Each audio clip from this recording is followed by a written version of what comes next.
You think you know what love is, but you don't. No one really does. At least, not the kind of love Kierkegaard spoke about. The love you claim to feel is nothing more than a polished reflection of your own ego. It's desire disguised as virtue. It's loneliness dressed up as connection. It's possession wrapped in poetry. And that's exactly what no one wants to admit. Because it's comforting to believe we're capable of love. It gives us a sense of depth, of meaning, of importance. It makes us feel alive. But the brutal truth is this. Most people have never loved anyone. They've only desired, and then called that desire love. Kierkegaard believed that true love begins where desire ends. But the modern world doesn't want love that deep.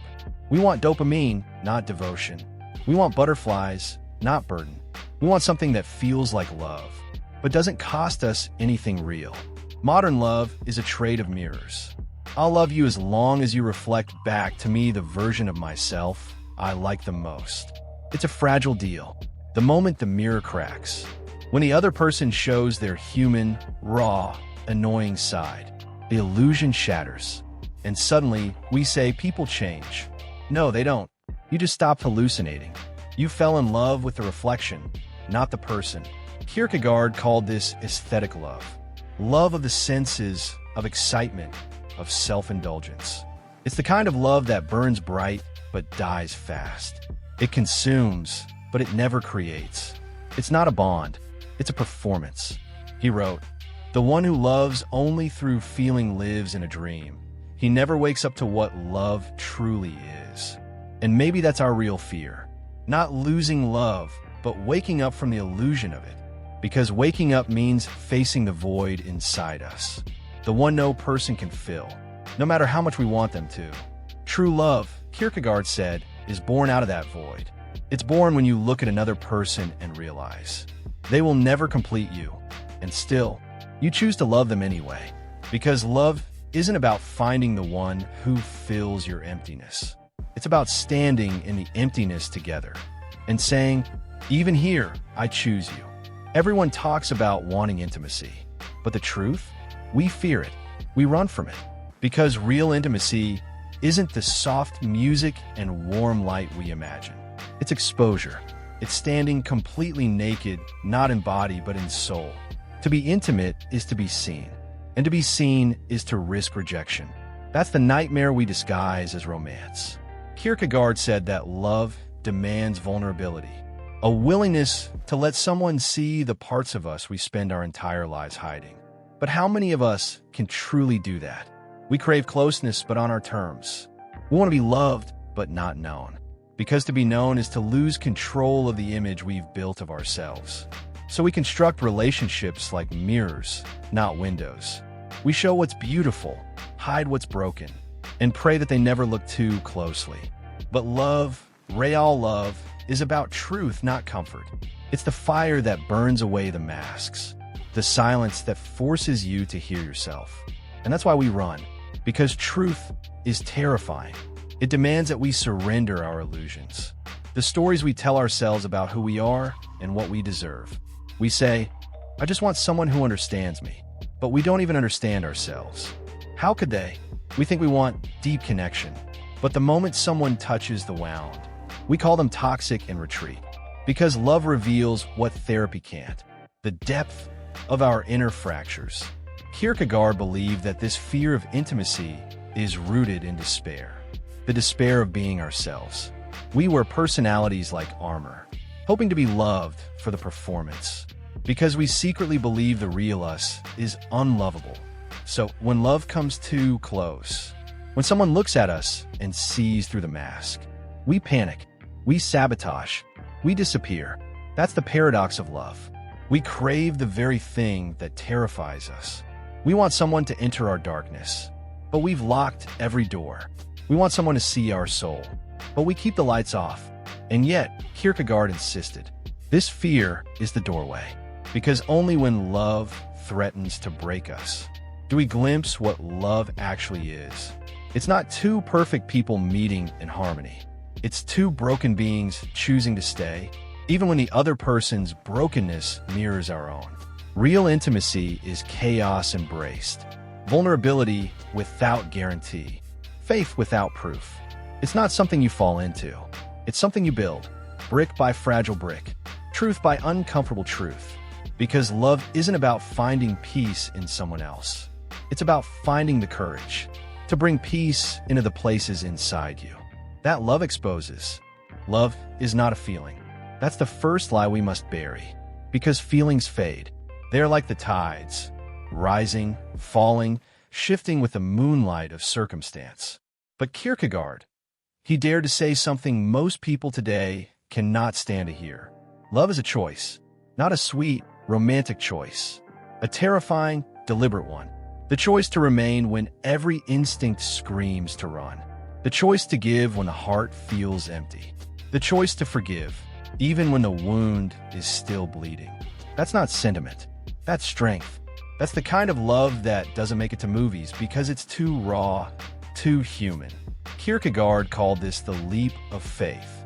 Not faith in a god or a system, but faith in love itself. A belief that beyond disappointment, beyond betrayal, beyond pain, love is still worth it. Because to love is to leap without wings. It's to throw yourself into the abyss of uncertainty and trust that something invisible will catch you. But most of us don't leap. We calculate. We analyze. We love only when it feels safe, and then wonder why it never feels real. Real love, Kierkegaard would say, begins where logic ends. When reason fails, when certainty dissolves, when comfort disappears. That's where love stands waiting, silent, unwavering. We confuse comfort with connection, pleasure with passion, and validation with intimacy. We think love is supposed to make us feel good, but often it's meant to make us grow. Growth hurts. It stretches us, exposes us, humbles us. But without that pain, we never evolve. That's why Kierkegaard called love the highest task of the human spirit. Because love is not something that happens to us. It's something we become. Every day you choose to love when you could hate. You defy despair. Every time you stay open when life tries to close you. You participate in something divine.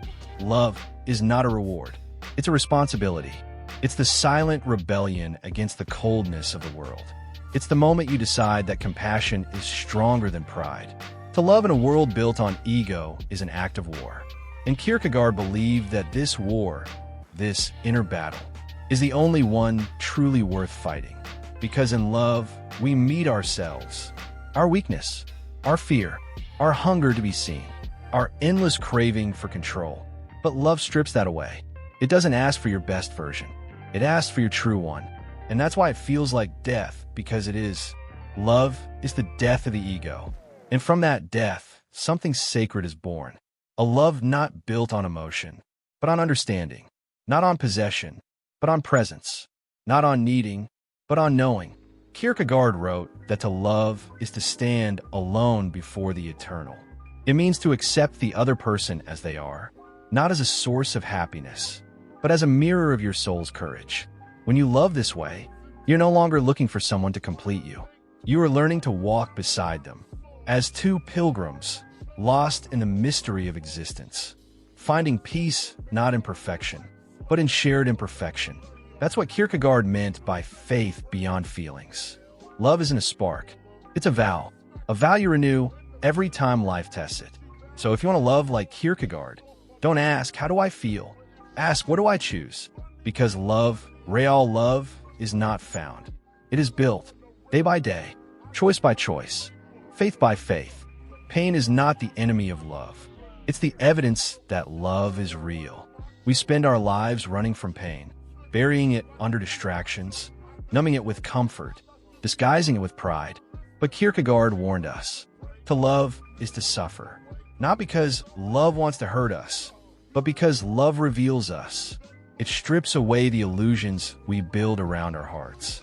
It forces us to see where we cling, where we fear, where we fail to trust. Pain is the mirror that shows us what we are not yet ready to face. And most people can't handle that reflection, so they flee. They leave relationships when it gets hard. They silence their hearts before they can break.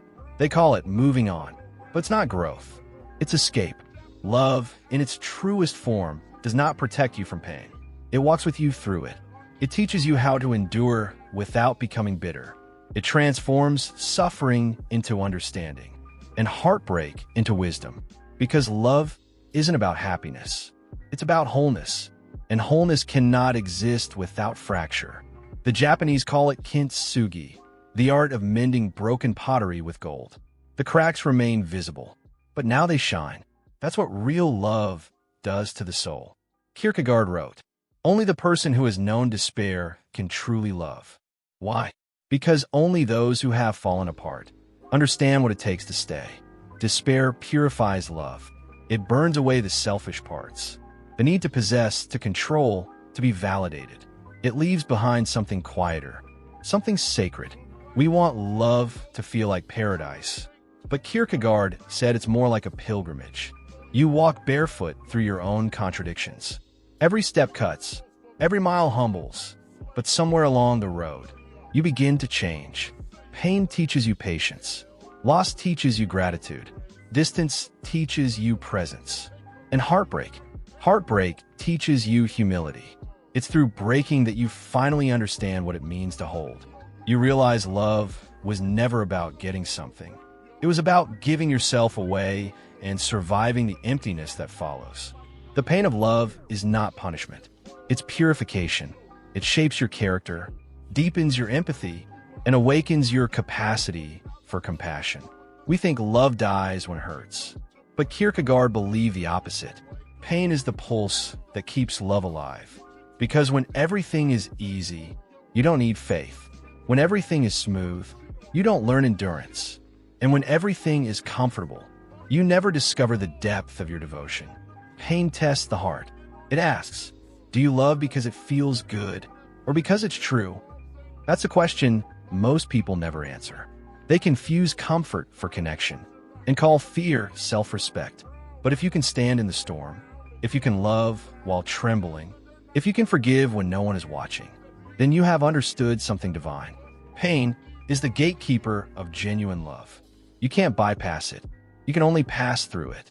And on the other side, you don't find perfection. You find peace. Because when you've learned to love through pain, you're no longer afraid of losing. And when you're no longer afraid of losing, you're finally free to love fully. Here's the paradox. To truly love someone, you must first learn how to stand completely alone. It sounds cruel, almost contradictory. How can solitude be the foundation of love? But Kierkegaard understood what most never will. Dependence is not love. It's attachment disguised as devotion. You can't love from emptiness. You can only love from wholeness. And wholeness is born in solitude. In those silent nights when your thoughts echo louder than your heartbeat. When you have no one left to impress and no noise left to hide behind. It's in that stillness that you meet yourself for the first time. You see what remains when the world stops applauding. You discover whether your heart beats for truth or for attention. Most people never make it there. They rush to fill the silence. They jump from one relationship to another. Not because they crave love, but because they fear the void. They fear what they'll find in their own company. But Kierkegaard believed that solitude is not loneliness. It's liberation. It's the sacred space where you stop demanding that others complete you and start realizing you are never incomplete. Where you can sit in silence and feel whole. You are ready to love.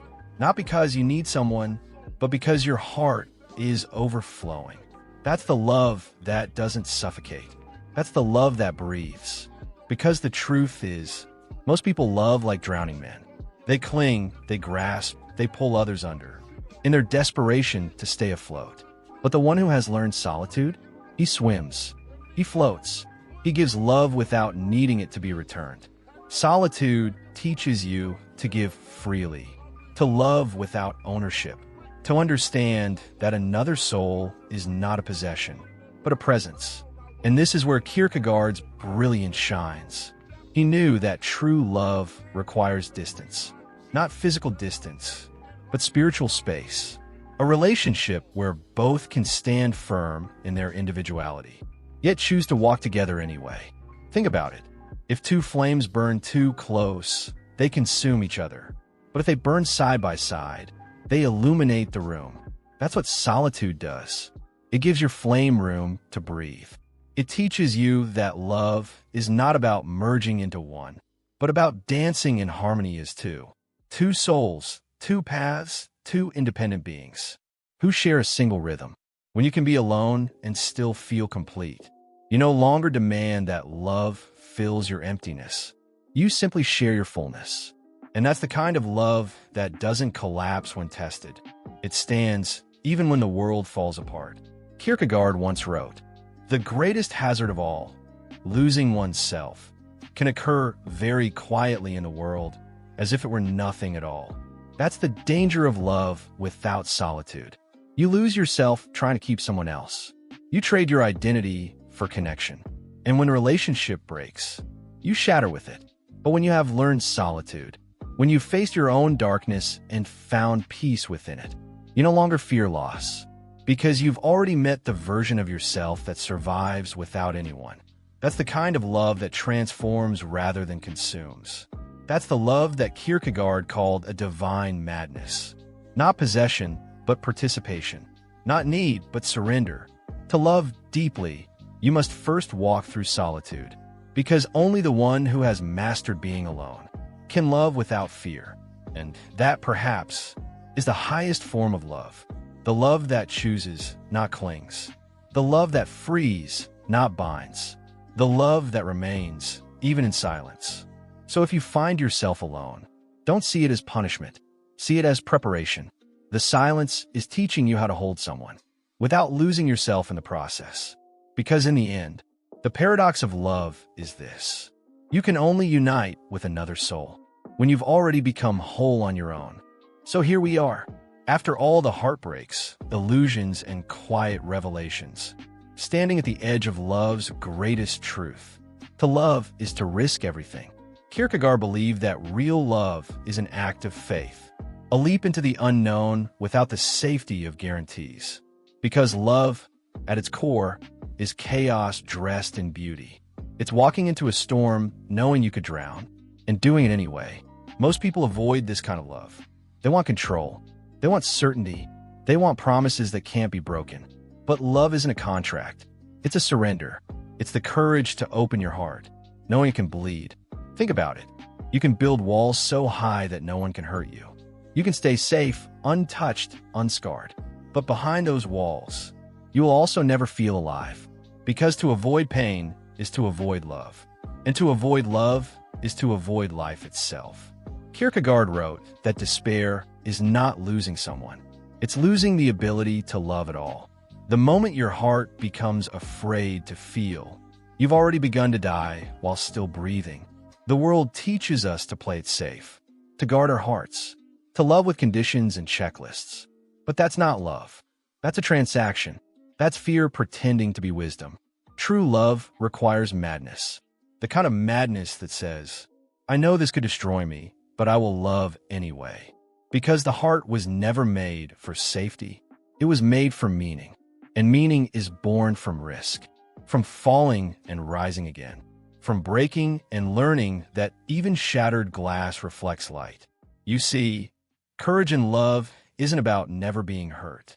It's about being hurt and choosing to stay open. It's about knowing that love might not last forever, but letting it change you anyway. Because every person you've ever loved has left fingerprints on your soul, and that's something no heartbreak can erase. The world tells you that strength means not caring, but Kierkegaard would disagree. He would tell you that strength is found in the trembling hands that still reach out despite the fear. That real power isn't in indifference. It's in vulnerability. To love anyway, after betrayal, after silence, after loss, is the ultimate rebellion against despair. It's the human spirit saying, I will not let pain make me hollow. And maybe that's what love was meant to be all along. Not perfection, not possession, but a sacred chaos that reminds us we're alive. When you love with courage, you stop expecting forever. You simply cherish now. You stop demanding that love complete you. You let it expand you. Because love, real love, doesn't promise happiness. It promises transformation. It burns away illusions. It exposes who you are beneath all your defenses. It forces you to meet yourself in the mirror of another soul. And when you finally understand that, you stop asking, will this love last? And start asking, will I grow because of it? That's what Kierkegaard meant by faith. Not blind belief in someone else, but trust in your own capacity to love again, no matter what happens. So if your heart is bruised, if you've loved and lost, don't close it off. Don't numb it. Don't pretend you don't care. Because that ache in your chest, that's proof you're still alive. And as long as your heart beats, you have one sacred duty: to love anyway. Not because it's safe, not because it's easy, but because it's the only thing that makes life worth living. So love again, even if your voice shakes, even if your heart remembers the pain. Love again, because every scar on your soul is simply evidence that you dared to feel. And that is what makes you human.